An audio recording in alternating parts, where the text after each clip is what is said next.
अजित चव्हाण रोकठोकमध्ये आपलं स्वागत।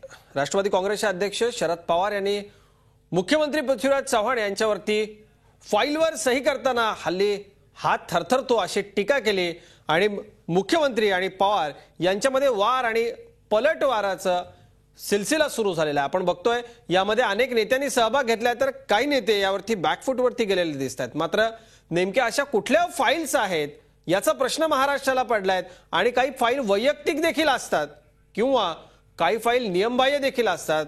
हा एक मोठा उलगडा महाराष्ट्राच्या जनतेला या सगळ्यातून झाला। यावरती आपण अत्यंत अभ्यासपूर्ण चर्चा करणार आहोत। माझ्यासोबत या चर्चेसाठी राष्ट्रवादीचे आमदार हेमंत टकले सर, टकले सर स्वागत या चर्चेमध्ये आपलं।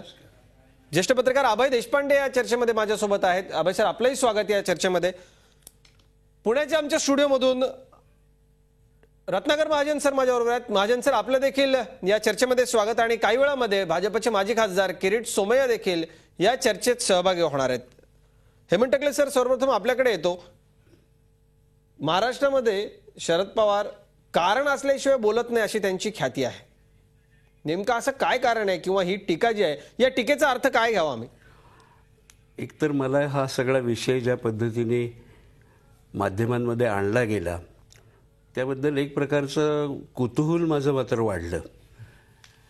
ज्या एका मोठ्या नेत्यांनी गेली 50 वर्ष राजकारणात राहून राज्याचा आणि देशाचा विचार करून काही कृतिशील असे निर्णय राज्यात आणि देशात राबवले, त्यांचे अनुभव मग ते प्रशासकीय यंत्रणेबद्दल असतील, राज्यातल्या नेतृत्वाबद्दल असतील आणि त्यामध्ये कुठे काही कमतरता आढळली तर ती कमतरता जर दाखवली तर ती एक रचनात्मक टीका आहे असं न मानता त्याला वार आणि पलटवार म्हणजे सध्या गणपतीचं सगळं सुरू आहे त्या मिरवणुकांमध्ये जसं तलवारी आणि हे घेऊन लोक बाहेर पडतात तो काळ तर केव्हाच गेला।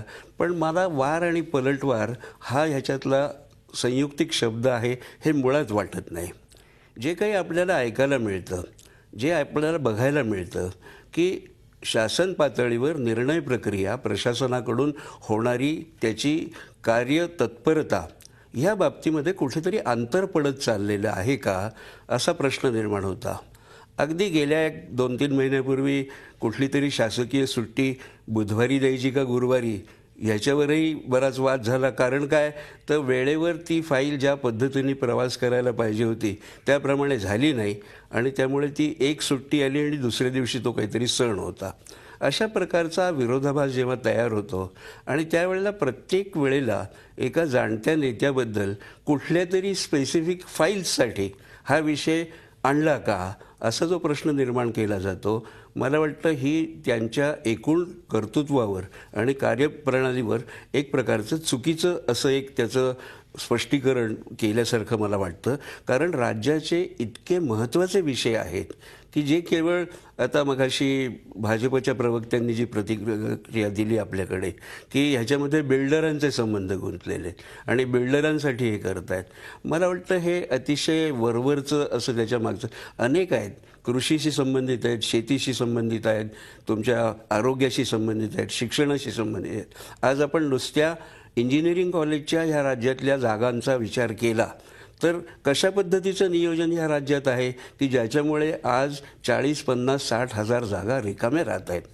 इन्स्टिट्यूट्स बंद पडायची वेळ आलेली आहे। म्हणजे मग आपलं मनुष्यबळ तांत्रिकदृष्ट्या ह्या राज्याचं तयार करण्याचं नियोजन, त्याचे आराखडे, त्याची कार्यवाही आणि अंमलबजावणी या सगळ्यामध्ये कुठेतरी या सगळ्या धोरणात्मक गोष्टींचा विचार पुन्हा एकदा नव्याने करावा आणि शेवटी आघाडीचं सरकार असल्यानंतर सगळ्यांना बरोबर घेऊन जाण्याची जबाबदारी साहजिकच नेत्यावर, मुख्य जो राज्याचा आहे म्हणजे मुख्यमंत्र्यांवर, आणि तेही एक अनुभव समृद्ध असं व्यक्तिमत्व आहे।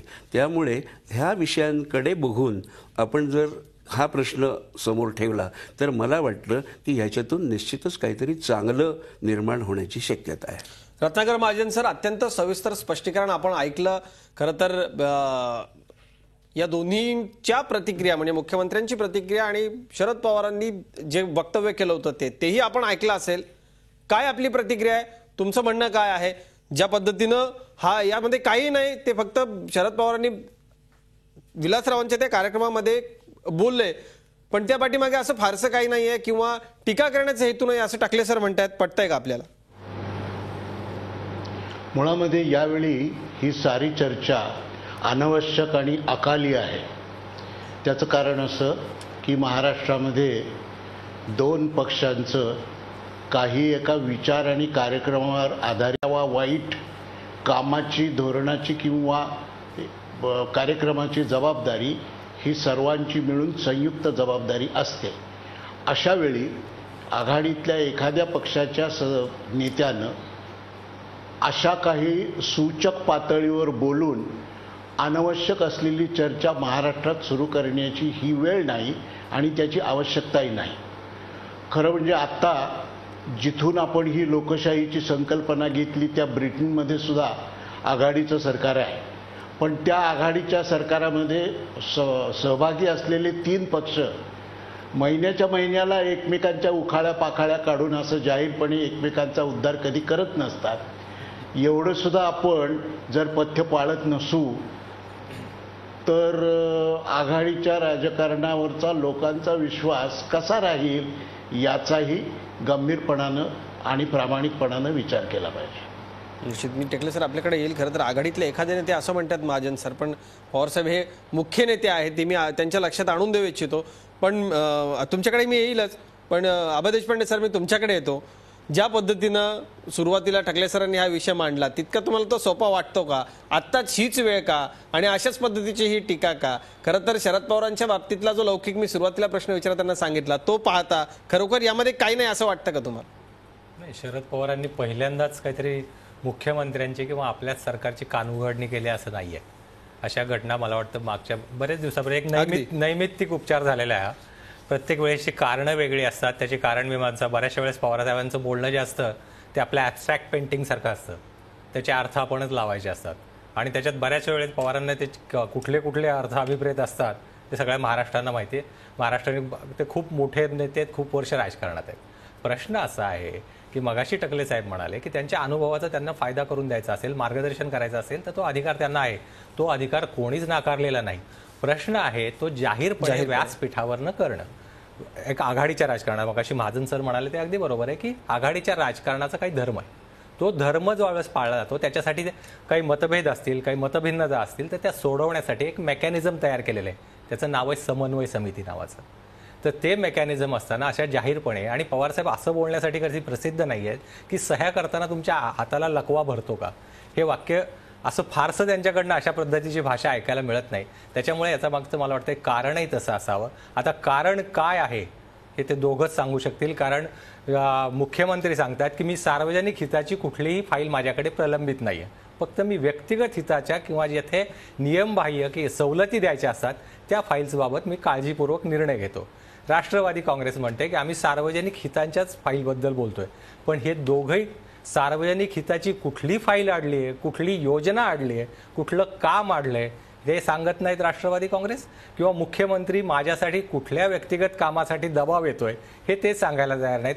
तेवढा मर्यादित आघाडीचा धर्म हे व्यवस्थित पाळतायत हे मात्र नक्कीपणे सांगावं लागेल. टकले सर काय म्हणाला? मला वाटतं की ज्या पद्धतीने हा एका सार्वजनिक व्यासपीठावर या गोष्टीचा उल्लेख करण्यात आला त्याच्यामागची जी एक परंपरा आहे किंवा कारणं आहेत त्या कारणांचा जर आपण विचार केला आणि जे आपण ज्याला म्हणतो की आघाडीचं सरकार ही आता 14 वर्ष आपण महाराष्ट्रामध्ये एकत्र आहोत, दिल्लीमध्ये एकत्र आहोत. आता हे आघाडीचं सरकार चालवताना मला वाटतं ही एक पळवाट दोन्ही पक्षांना उपलब्ध असते की आम्हाला आघाडीचा धर्म पाळायला लागतो आहे.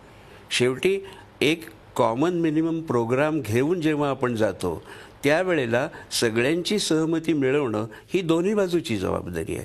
आणि त्याच्यामुळे असे उशीर जर होत असतील तर त्याच्यामुळे कोणा एका पक्षाचं नुकसान होत नाही, राज्याचं नुकसान होतं. पण देशपांडे सर म्हणतात सर त्या पद्धतीनं नेमका झाला उशीर कशाला हे आम्हाला जाणून घ्यायचंय. त्या फाईल्स नेमक्या कसल्या होत्या, सार्वजनिक हिताचं काम कुठलं होतं? कसं आहे की आता सार्वजनिक हिताचं स्पेसिफिक 1, 2, 3, 4, 10 फाईल्स आणि वैयक्तिक हिताच्या 1, 2, 3, 4, 10 फाईल्स ह्या माझ्यामुळे अडल्या किंवा ह्या तुमच्या वैयक्तिक होत्या म्हणून अडवल्या गेल्या. मला थोडंसं बाजूला जाऊन तुम्हाला एक विचारायचं आहे. 1-2 महिन्यापूर्वी 2-3 महिन्यापूर्वी चंद्रकांत कुलकर्णींचा आजचा दिवस माझा म्हणून मुख्यमंत्र्यांवर सिनेमा आला होता आणि त्यांना एक छोटा प्रश्न होता की एका गरजू कलावंताला मला घर द्यायचं आहे आणि मुख्यमंत्री म्हणून मी हे घर देऊ शकतो का आणि मला ते आज द्यायचे आणि ते मी करून दाखवणार.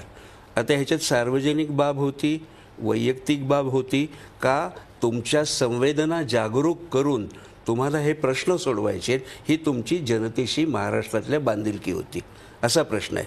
तुम्ही त्रयस्थपणाची भूमिका घेऊन ह्या राज्याचा कुठलाही प्रश्न सोडवू शकणार नाही. त्यामध्ये तुम्हाला उतरावंच लागतं, त्यामध्ये खोलपर्यंत जायलाच लागतं आणि वेळप्रसंगी कदाचित निर्णयामध्ये काही कमतरता राहते. निर्णय भविष्य काळात त्यातला काही चुकीचा सुद्धा ठरू शकतो, पण चुकीचा ठरेल ह्या भीतीपोटी तुम्ही निर्णयच जर घेणार नसाल तर ते मात्र राज्याच्या प्रगतीला बाधक ठरू शकेल. देशपांडे सर, तुम्ही सहमत आहात टकले सर जे म्हणतात ते? ठीक आहे, टकले सरांनी मुद्दा अत्यंत चांगला मांडला, पण आपल्याला जाणून घ्यायचं की नेमक्या फाईल्स अशा कुठल्या होत्या? टकले सर म्हणतात की स्वतः वैयक्तिक त्यात उतरल्याशिवाय, पण असं नाहीये. नेमकं टकले सर ज्या पद्धतीने मुद्दा मांडताय त्याच्या अगदी सगळं हे विरुद्ध सगळं आपल्याला दिसतंय.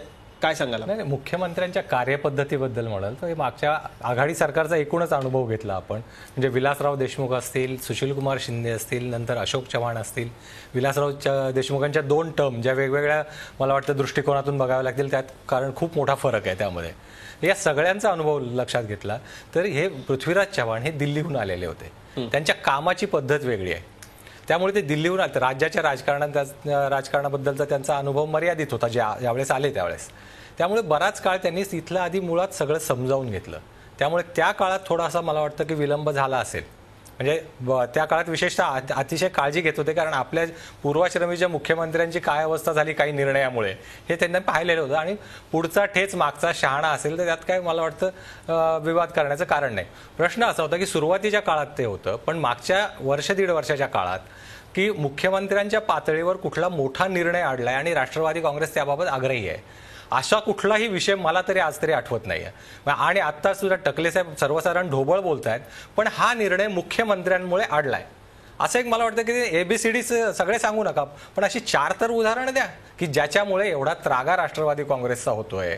त्याची 4 तर उदाहरण द्या की असं तर नाही आहे की या मुख्यमंत्र्यांच्या कार्यपद्धतीमुळे कुठेतरी मंत्र्यांची नाकेबंदी होती आणि राष्ट्रवादीचे मंत्री हे बोलू शकतात, काँग्रेसच्या मंत्र्यांना तर तेही स्वातंत्र्य नाहीये. असं काही आहे का अडचण?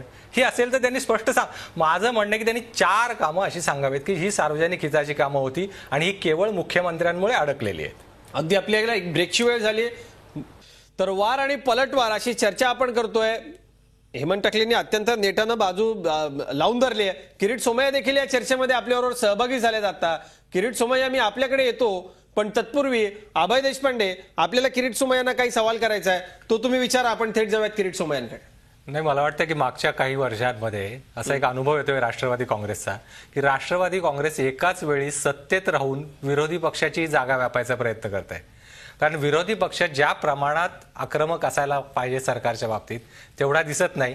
विशेषतः मुख्यमंत्री पृथ्वीराज चव्हाण यांच्या बाबतीत विरोधी पक्षाची आक्रमकता थोडीशी कमी होते असं राष्ट्रवादी काँग्रेसचा एक ग्रह आहे. तो खरा आहे की नाही आपण परत पुढे चर्चा करू त्याची, पण तो झाल्यामुळे राष्ट्रवादी काँग्रेसच आता ही भूमिका घ्यायला लागली. एक म्हणजे अत्यंत चाणाक्षपणे दोन्ही जागा व्यापायला ते निघालेत. तिथे कुठेतरी विरोधी पक्ष कमी पडतोय म्हणून ह्या त्यांना डबल रोल करावा लागतोय की काय अशी शंका येते मला. किरीटभाई बोला.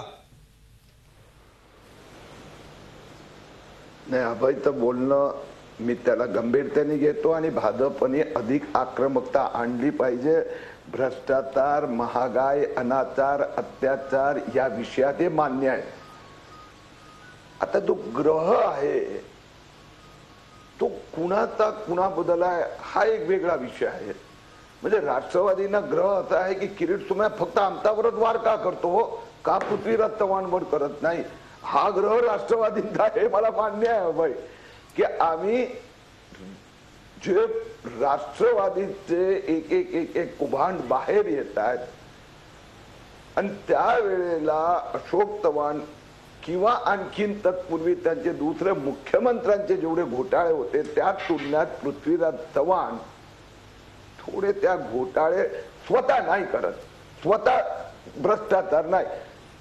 परंतु ही जे वार आणि पलटवार आहे, मी आपल्या माहितीसाठी सांगतो, आजच मी म्हणजे RTI टाकली आणि मुख्यमंत्र्यांना प्रश्न एवढं माहिती मागितली त्यांच्याकडून की जे शरद पवार सांगतायत की फायली पडून आहेत, त्या फाईल कोणत्या?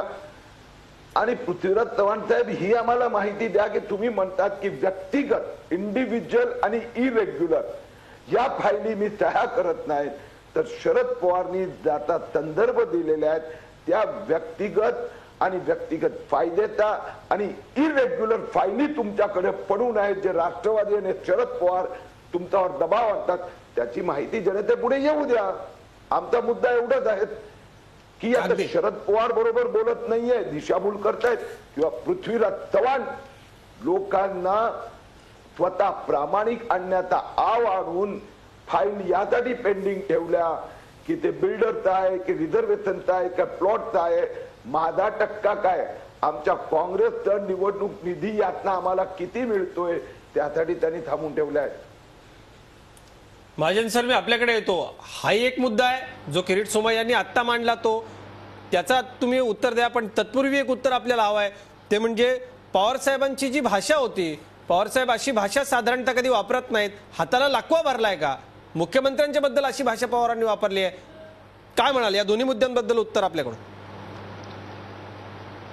नाही, एक तर असं आहे की राष्ट्रवादी काँग्रेस हा गेल्या 12-14 वर्षापासून सत्तेत असलेला पक्ष असला, सत्तेत असलेला सहभागी पक्ष असला, आघाडीचा एक महत्त्वाचा सदस्य असला, तरीसुद्धा त्यांनी बहुधा आघाड्यांच्या राजकारणाचं व्याकरण लिहिण्याचा नवा प्रकल्प हाती घेतलेला दिसतो. ब्रिटिश राजकारणी हॅरॉल्ड लास्की यांचं एक फार जुनं पुस्तक आहे the grammar of politics. Zee 24 Taas, एक पाऊल पुढे.